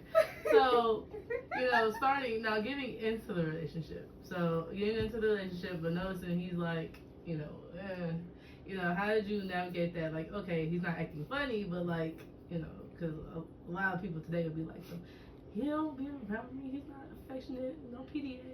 How'd you get to that? I think I'm overly. I have enough PDA for the both of us. Yeah. At times. So I think it was more, okay, I'm touchy. And then if I got tired of being that touchy person, I think he realized I was over it, and then he would reciprocate. It's like, oh, okay, all right, here we are. I think it was one of those, okay, I'm here, and then it's like, okay, she's not. Okay, well, here she go. She's better now, and it's. Would you agree? Yep. I also think the affection question is a great question because we live in a culture of reels, REELS. Right. You know, people's highlights and different things of the sort. And when a person like today, you know, we're married now, and we know we're posting all kinds of pictures, and you know, people see these family photos and all those types of things. But before this time, not being married and all that kind of stuff, we're not going to be posting a lot of pictures and different things of the sort. Let me tell you why. Because for me, real affection, REAL, real affection is how we work through disagreements. If you really want to express affection and positive attention in my direction and make me feel something, because respect for a man will cause him to feel you. I'm gonna say that again. Respect for a man will cause him to feel you, and now there are things that he's gonna be open to. Now he can not know you and be attracted to you and want to touch you and all that kind of stuff. But if you respect him, then he will open up emotionally if you respect him. Yeah. So by being respected, then that's really the major focus for me. So even with you all, as my nieces, I'm not going to raise you with things that are superficial, because that can be exploited. If a person just rubs your shoulders and just kiss you on the head, oh God, and now they can just get anything out of you. But if you're connected to a person that affection comes with respect, affection comes with accomplishments. You graduated high school, you got a job. So I hugged you and kissed you when you accomplished things, so that you will understand that this emotion is not manipulation. This affection is not you being manipulated, but this is genuine. It is authentic. And when you did not perform, I did not give you a hug. I gave you a conversation, because I want you to understand this and that. Now, in my personal relationship, there wasn't a time that she couldn't get, you know, public displays of affection and all that kind of stuff. Now there are environments that's not called for. And then I'll say this: any real man is not. I'll say this to you. This is how I want to say it. So there are people, and this is for the culture. I want to talk about this little piece for a second. So there's a white parrot. I want one. I want a white parrot. Want a white parrot. A bird. I want two of them. Called one Jakes, one Jones. After my two favorite preachers. But a parrot repeats passion. We live in a social media culture that, based on what is on people's timelines, male or female, men don't understand that when you post negative things about your baby's mother, women, how you don't get respect, you have opened yourself up to a parrot. And what does that mean? I no longer have to learn you. I don't have to study you. You have repeated your passion. You have expressed your passion. So when I engage with you, since you said that women don't never see men, I'm going to take you to lunch, man. All this kind of stuff. I don't have the values that align with your lifestyle as a man, but because I've repeated your passion upon meeting you, you have dropped your standard, and now you might be letting a viper, a snake into your camp as a man. As a woman, that's good. You have repeated a passion and say, well, watch this, I'm tired of being single, or where are the real men at, and all that kind of stuff. Does chivalry still exist? You having all of these open conversations. It doesn't have to be social media. It can be just what you express to people around you. Understand that people are always listening to you, and what parrots are designed to do, they just want to repeat your passion. And who doesn't want to hear the conversation that represents what they value? And what that causes, I talked about men, what that causes women to do is, now, because I took a picture with you on social media, this is big. There are people who will propose to you, who will bring you in front of their family, and they don't have to marry you. They know the relationship is only going to be 2 months or 2 years. But because I started out good and told everybody, this is my future wife, this is my this is my this, you let the standards down, I can sleep with you, I can take advantage of you, all this kind of stuff, knowing I don't even have the intention, because you let me know at the top what your passion was. So we have to stop aligning with people that represents a passion that we want, and we have to start connecting with people who wanted to discover your purpose. That's good. Can I change my answer?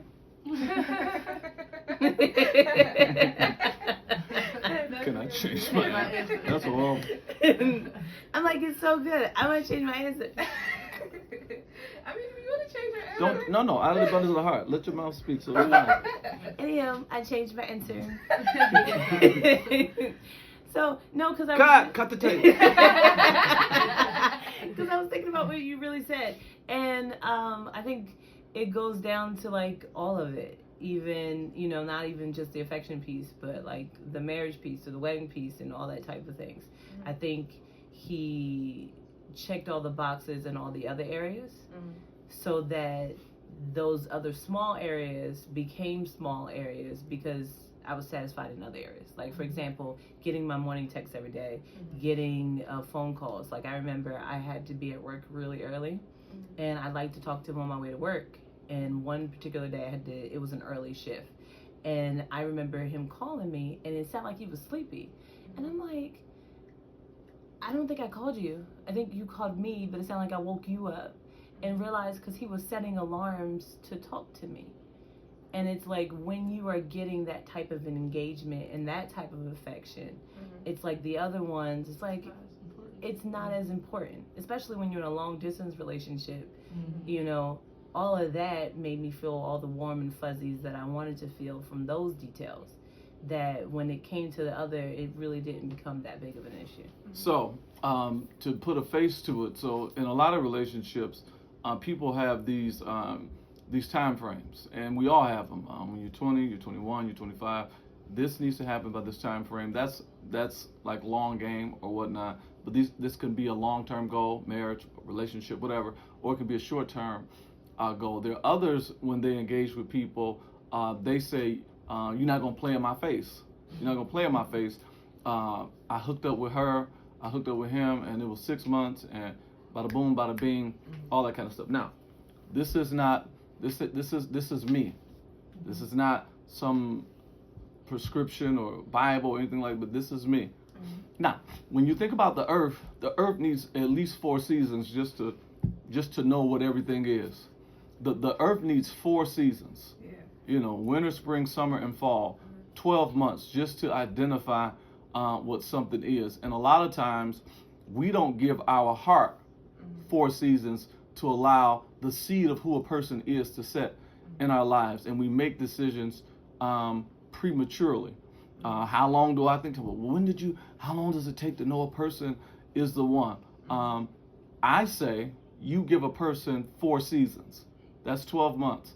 So that you will know who you are, because you feel different in different seasons based on what's going on in your life. Now, our relationship, of course, went a long, extended period of time. To all the men that feel as if you can just wait and go as long as you can.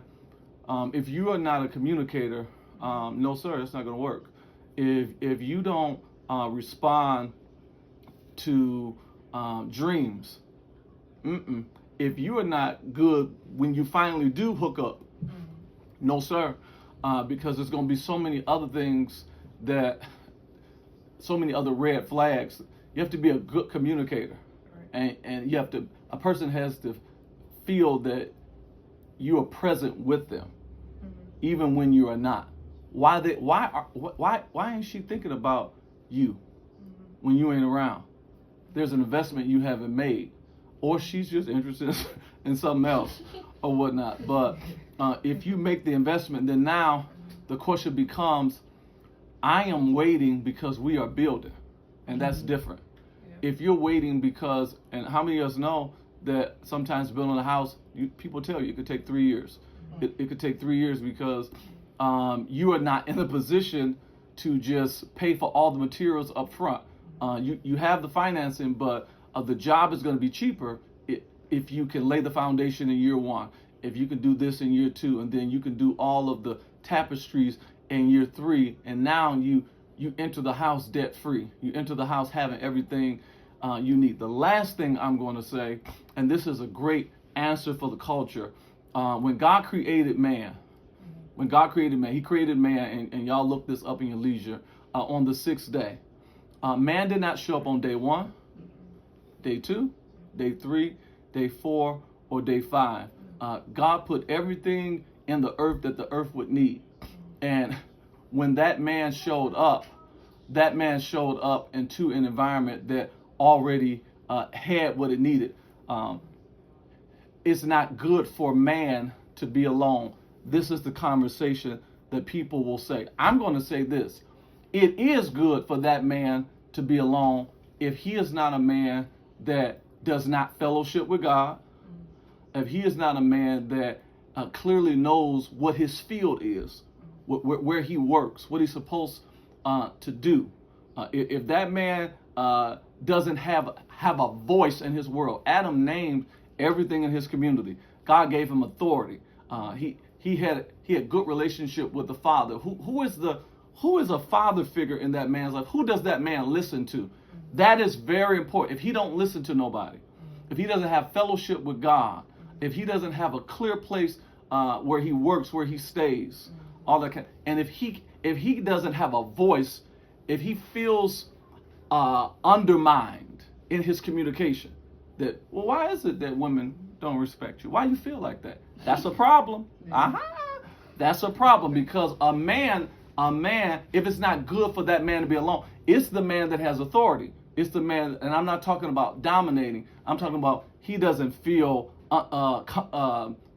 under compromised or underestimated. He doesn't feel that people are talking down to him. He has confidence in who he is.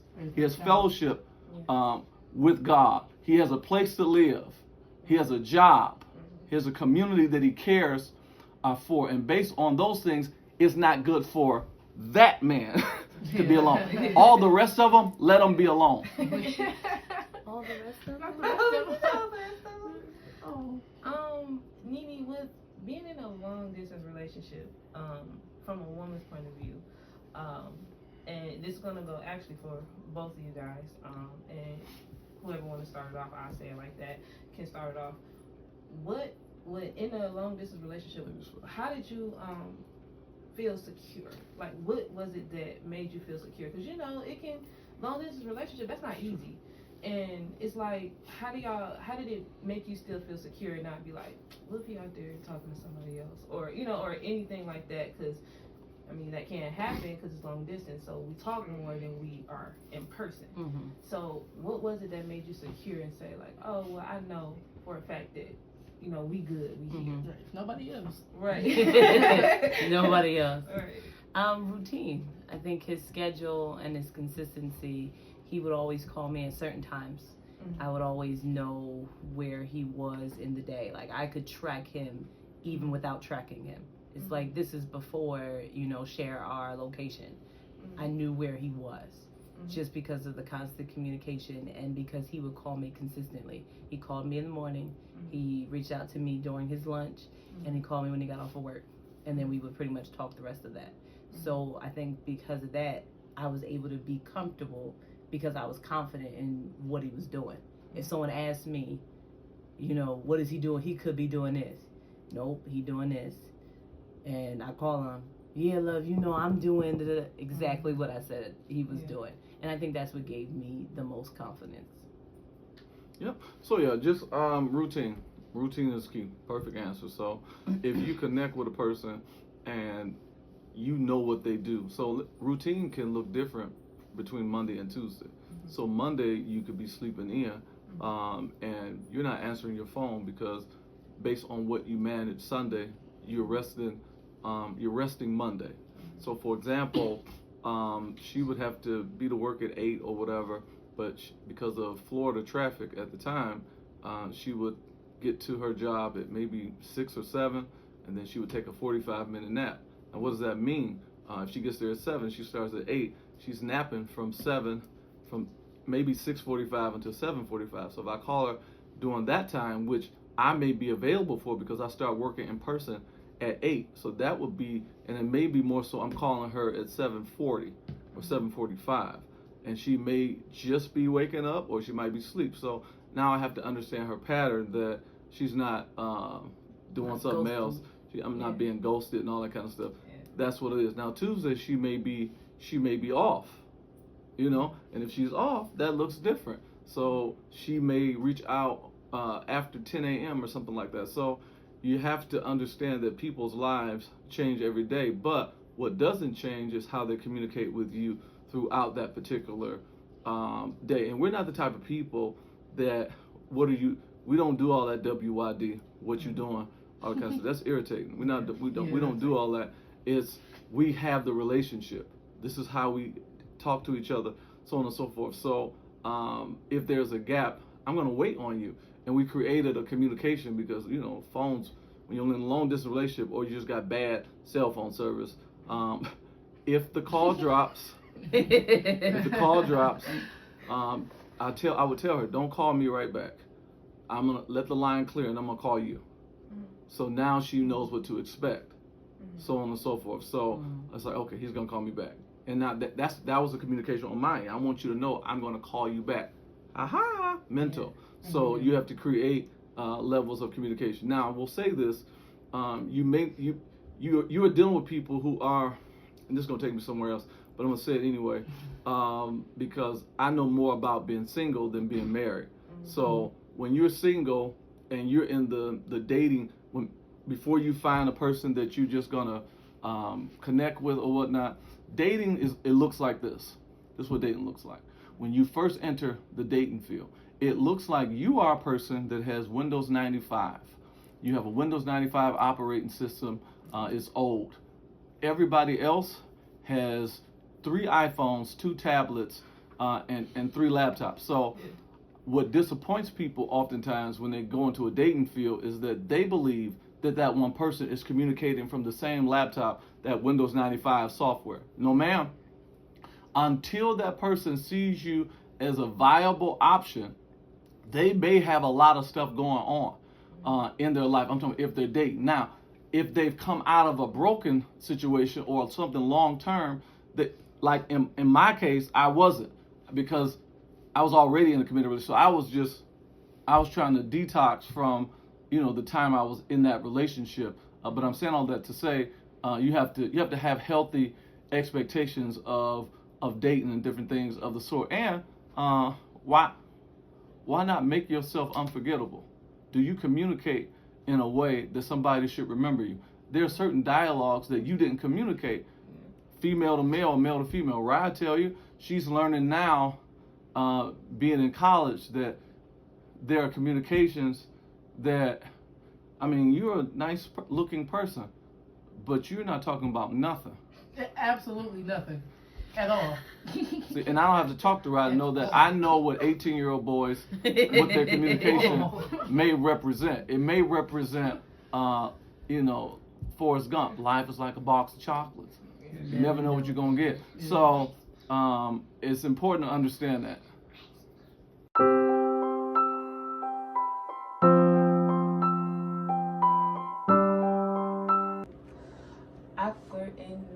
Just to make it more awkward. Yeah. So. Wow. I don't know what that means. But, so one device died. So we want to go ahead and just kind of pick it up from where we left off. But more so, I want to ask a question to NiNi. With coming in as, you know, a single woman dealing with a man who has a baby mama and a child. Now, I like to see you and Gabe interact because I like how included you make him feel.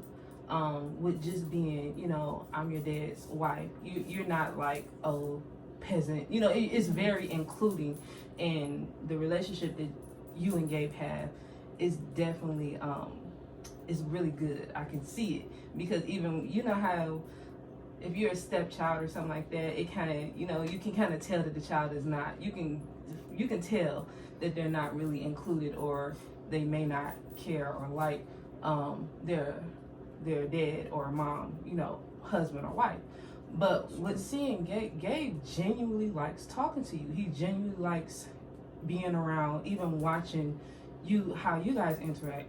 He likes that, and he likes watching it. It gives him joy to see that. From your point of view, how did that, you know, looking into get into that, how did that look for you? Was that like nerve-wracking, or like, were you nervous of like resistance, or? I think that can be answered several different ways. First of all, I'm grateful that that's what you saw, so that's awesome. And I'm praying that's, you know, what it is, and, you know, and grows and all of those magical things. I think it's a two-parter. One, I understand how that feels. I have, my mom's not married to my biological father, and he got remarried. He got married very shortly after I was born. And had, you know, 2 additional children, and he had one that she previously had, so they're, you know, this big happy family. So I understand what it feels like to come in on that. But on another note, I feel like, so I knew I didn't want it to be toxic or uncomfortable, because I know what that feels like.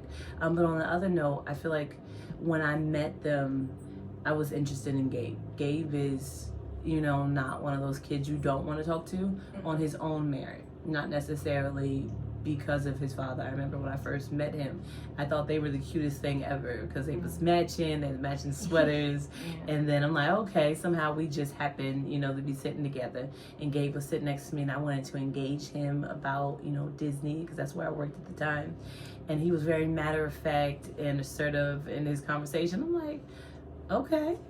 So that, you know, made me want to have a conversation with him. And so that on his own merit, Gabe is awesome. Gabe is not, you know, what the story would point on the opposite end of, oh God, you know, let me figure out how I'm going to make this adjustment. And then I think the third portion would be Gabe's father. I think he is an awesome example of how you bridge the families, of not making it uncomfortable, not making it weird, making sure that everyone's included, no one feels uncomfortable, no one feels left out. Even how he communicates with me, or how he communicates with Gabe, or how he communicates when we're all together. I think even the stories of the baby mama drama, not had any. I don't know what that is, and I attribute that a lot to him and his relationships, and how he handles us, how he handles everyone in his environment, that makes it easy. So I feel like it's unfair to use this story as like because it's like legally, technically it is, but it's so smooth because of how he runs his ship that it makes the rest easy. I knew I didn't want it to be uncomfortable, but I have a partner who additionally is going to make sure it's not uncomfortable. So I'm just grateful for the partner and the people who God gave me in the situation that would seem uncomfortable, but it just works itself out really well. I met Gabe's mom once, and she was great. She had great energy, and I loved it. That's good.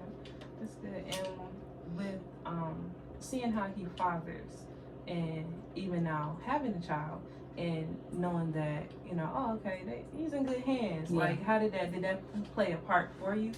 Like, with seeing how, like, okay, well, because it can be nervous where you can say, oh God, we having a child together, you know, I could have done something else, but, you know, you didn't. So seeing that him father, did that help you say, oh, well, my child gonna be in good hands? Or, because during the time of Isaac was during COVID. Yeah. So everything looked different. So how did that, even with being, yeah, Isaac was born right outside of COVID. So he was born September 2019. Mm-hmm. So, you know, we feel like life is going to be normal. Yeah. And then March hits, and it's like, no, it's not normal. I think absolutely played a part. When we were dating, even before Isaac came, I loved his relationship with Gabe. I loved it. I thought it was the cutest thing ever. I just can't get over the whole matching thing. I'm like, if y'all haven't seen a picture of them like a few years ago before Gabe became grown man Gabe and they had their matching sweaters. 6 foot. Yes. Right. Now we have to assort colors and we just have to, color block. But they were like literally matching. And I thought that was the cutest thing ever. So I love that part of him. And that was like another thing that made me fall in love with him.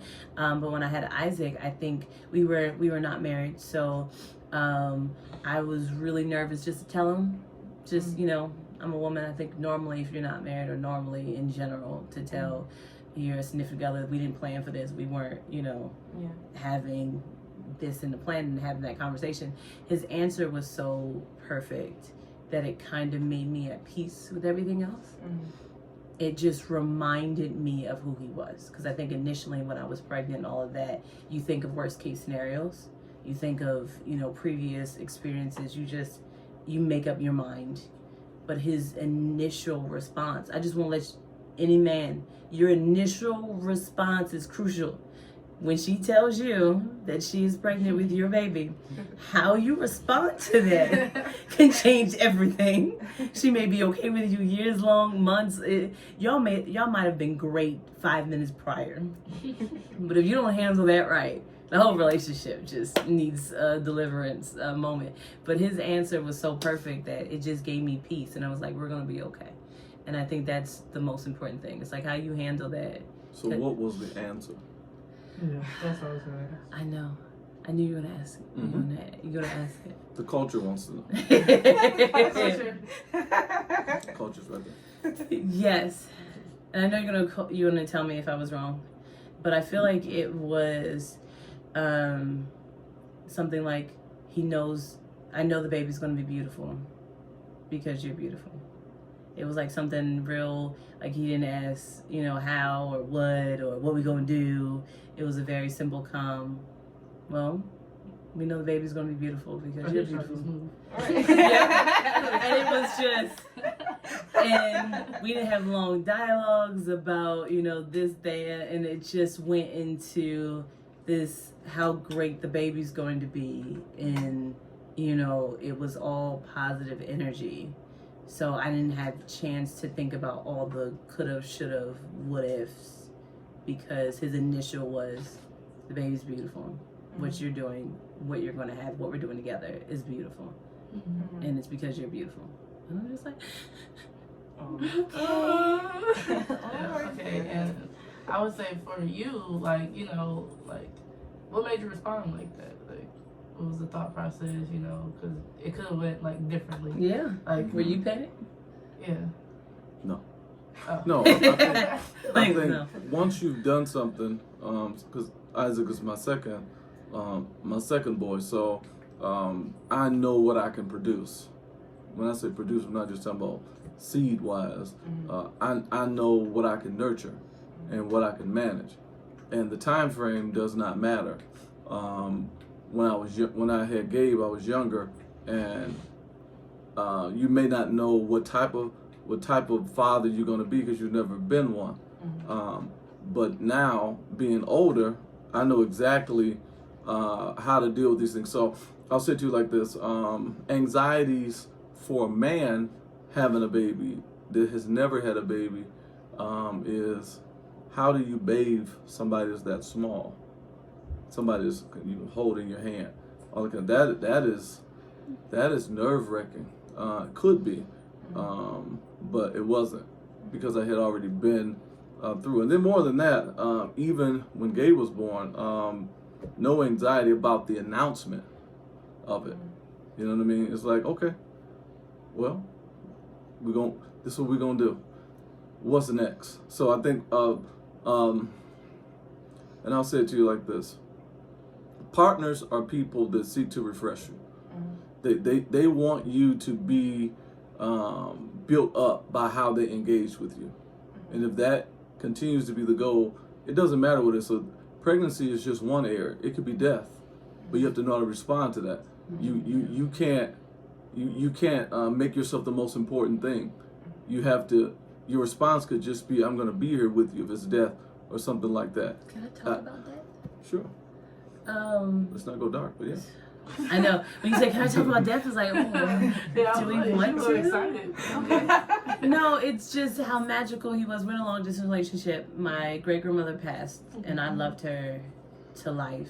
Like, I think a month or so before she passed, I went out there and I stayed with her while she was in the hospital and did the shifts and all of that. So I was invested.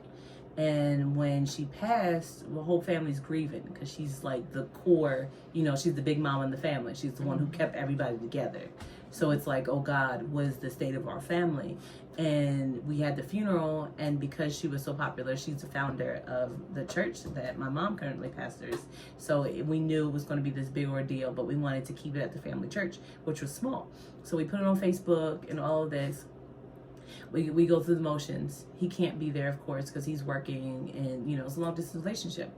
So I get home and we're having a full conversation about the funeral as if he was there, because he watched the life. He watched everything. He experienced everything. And that wasn't a short funeral. So the fact that you engaged with me as if he was physically present with me meant everything, because it felt like I didn't go through that funeral alone. I could talk to him, because you want to talk to your person about things you experience. But in a long distance relationship, sometimes that's challenging because they weren't there with you to experience.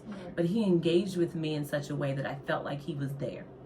So that's, nothing beats a genuine interest. That just meant the world to me, because at this part where I'm trying to grieve, I can laugh and joke about the funeral even though he didn't make it. Yep. And even when her grandmother, her great grandmother, was in the hospital and stuff like that, I sent her a kindness blanket. These big, huge kindness blanket, just to communicate. Wrap this around her. Remember the stuff all the stuff I prayed. Nobody told me. He was like, when was this a thing? You were today's years old. I have several. I can't tell you how many people. I know another young lady. Her grandmother was sick or whatnot, and I gave her a big, huge kindness blanket, and sent it to her grandmother and different ones like that. It's heavy blanket with the kindness print. But I'm saying all that to say that nothing beats a genuine interest. This will be my last point. You need somebody that can help you laugh in the storm. Yeah.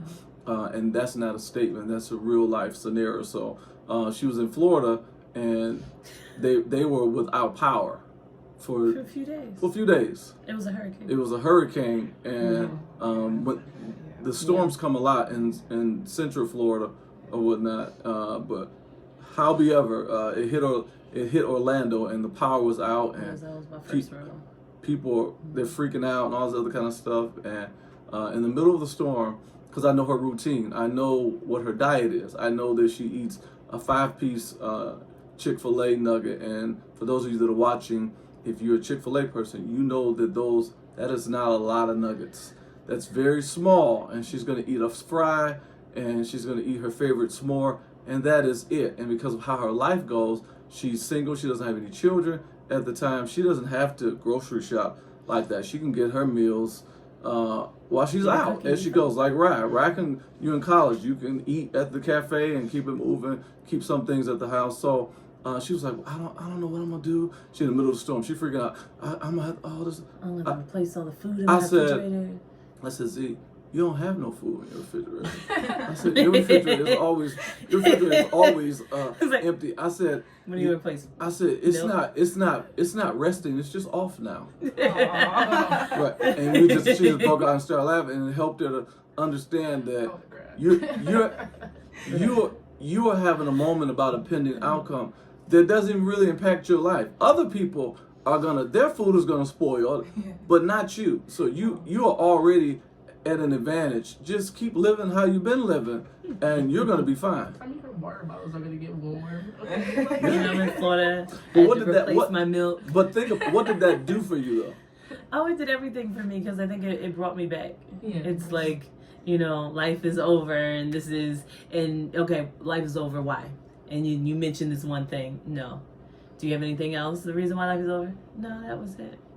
So it's like, it brings you back that, you know, life is not over, that it's, you know. And to the earlier point, she already has peace. Yeah. So I'm just partnering with the peace that she already has as that gentle reminder. He's a partner. That's good. That's That's cute. good. All right, to end it, to wrap it up, because I see everybody getting fatigued. And I got curly hair. She got curly hairs, and I want And cake. he likes my curl betters and my straight hair. So he's excited. Yeah. Natural, yes. Okay, we approve of what I did to her head. Did a great job, right? Oh, thank you. Yeah. Wonderful job. That's important because that's what this was about. So, Yeah. I like her regular hair because when you wake up and your hair is curly, why is that a bad day? That's a great day. I like to say there's two tribes. There's the Sariahchae tribe, and then there's the Wasi tribe. So I'm from the other tribe. She's the Sariahchae. I'm from the Negro League Wasi. Negro tribe. League. Our hair is a little bit more coarse. Yeah. Yeah. Okay. Okay. On your platform. He's let it be our world. Okay. Right. Okay. Lastly, what is your favorite / most romantic moment in your relationship? What is the favorite? What was like your favorite memory? Why did I go first? Oh. No, go ahead. I think it's not fair for me to go first because I had so many. But I'm going to just pick one out of the hat. I think my favorite, because I'm being threatened, would have to be a birthday trip. No, I'm just saying, like, if you said, pick one now. Oh. Okay. Okay, this is what I'm picking. Do you know which one I'm picking? I'm picking a birthday trip. Do you know which one? I mean, if we want to play the Q&A game, probably the Canada trip. Aha, he's right. The Canada trip was just, the whole weekend was perfection. We rented an Airbnb, and when I got there, it was loaded with balloons. It was with my favorite cake. It was decorated with happy birthday signs everywhere, and it was just, and it snowed that weekend, and I'm sorry, we don't get that much snow anymore in Jersey. They just tease us. But in Michigan, I was so excited. And then we go to see what's that fountain? Niagara Falls. Niagara Falls. In Canada in February. Why? Who does that? Because he was trying to get a birthday in while still going to work, and he knew I always spend my birthday in Disney. So to convince me to leave Disney for my birthday, you had to promise me I could use my passport. And Canada's right up there. So we went to Canada and ate at this restaurant that it circles all around that you can see Niagara Falls. It moves. And it moves. While you eat dinner. And it's super, super high. Yeah. And it's like the most romantic place ever. We had pictures. We walked around and got hot chocolate. And it was just, it was beautiful. We had it was what, like 4 3-hour drive? Mm-hmm. 3.5, 4 hours. 3.5 drive, and just that whole thing was just lined up, and it was just, and it's like, it was magical. And it's like, what made it magical? It was the little details of the whole thing that I would have to say was the most romantic and celebratory. Now, he does birthdays. Mm-hmm. He does birthdays. Mm-hmm. But that one, every day was perfect. Yep. So mine would be Sight and Sound. So Sight and Sound, they do these illustrated shows, and you'll literally be sitting here and a horse will run down the aisle. So there's live horses. It's live theater. Live theater. It's beautiful. It's in where? Pennsylvania? Lancaster. Is it Pennsylvania? Mm-hmm. Yep. So Lancaster, Pennsylvania. So we got the tickets to Sight and Sound. Bought all kinds of souvenirs, all this kind of stuff. So we leave that place, and she says, well, this is where the restaurant is. Let's go to this restaurant. Restaurant's kind of like a old country buffet, but without all the germs, and very clean, and stuff that when old country buffet was good. Yeah, stuff that you can eat and not die. So it was a great, and it's huge, beautiful place. So imagine, Sariahchae, sitting in a place and you just came from seeing a show about Jesus, and a magical show about Jesus. Like, man, this is great. This is how our dates go. So as the date goes on, we have this waiter and it's an older man. He plays like An accordion.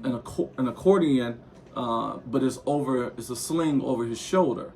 And he says, after he takes our order, he loves my, I wear my fedora hats and all that kind of stuff. He likes my hat because he has on a hat. All kinds. It's a good flow. But something happens in this session that doesn't happen on a regular date. He says, "Can I play a song for you?" We're like, "Sure."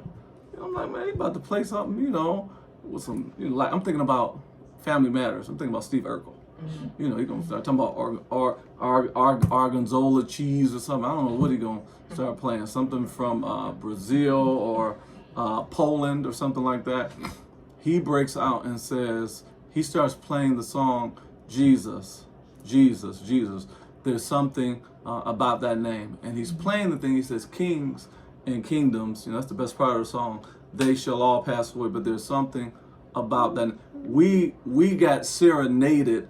A person serenaded us based on what we both value, which is our relationship with Jesus. Yeah. If you're on a date and you both value something and then you didn't ask for it, this is not a part of the experience that you paid for, but then that person in the moment says that, for us, that's a communication from God to say that this is the best date ever. It was a genuine spiritual moment that we didn't ask for, even though we had went and seen the spiritual show, but we didn't know there was an overflow or there's going to be more to it. We didn't mention anything to him about whatever.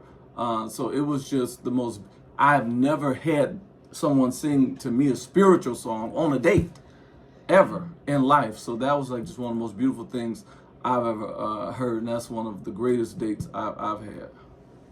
You've had like in general or just with me? With you. Okay, while I have y'all under oath, where are we taking me back to Jersey? Whenever you want to go. The family conference is always in the summertime.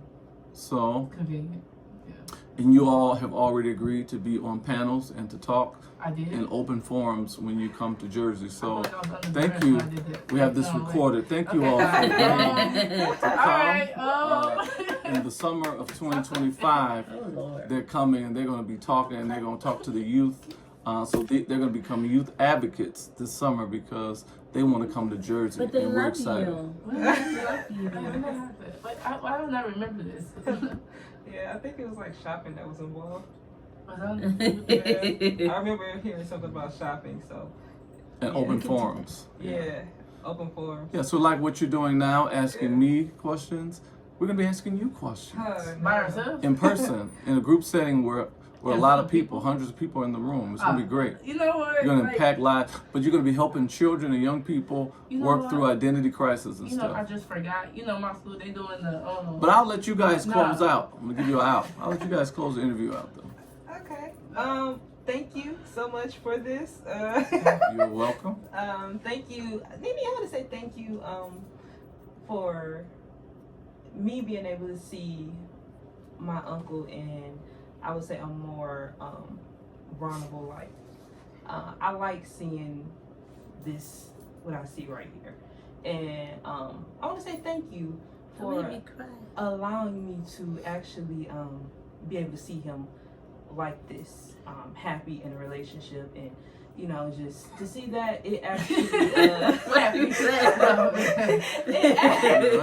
Yeah, listen to actually, like, it's good to see, because I've always like seen the I'm working, I'm doing this, he's just like here, there, like traffic control, but to see him in this light, it brings my heart joy I to would see say that. not only that, but like to value the relationship with him, but also value what he values, which is family, whatever. Because you didn't have to do any of this. You didn't have to sit here and have a conversation, because most don't.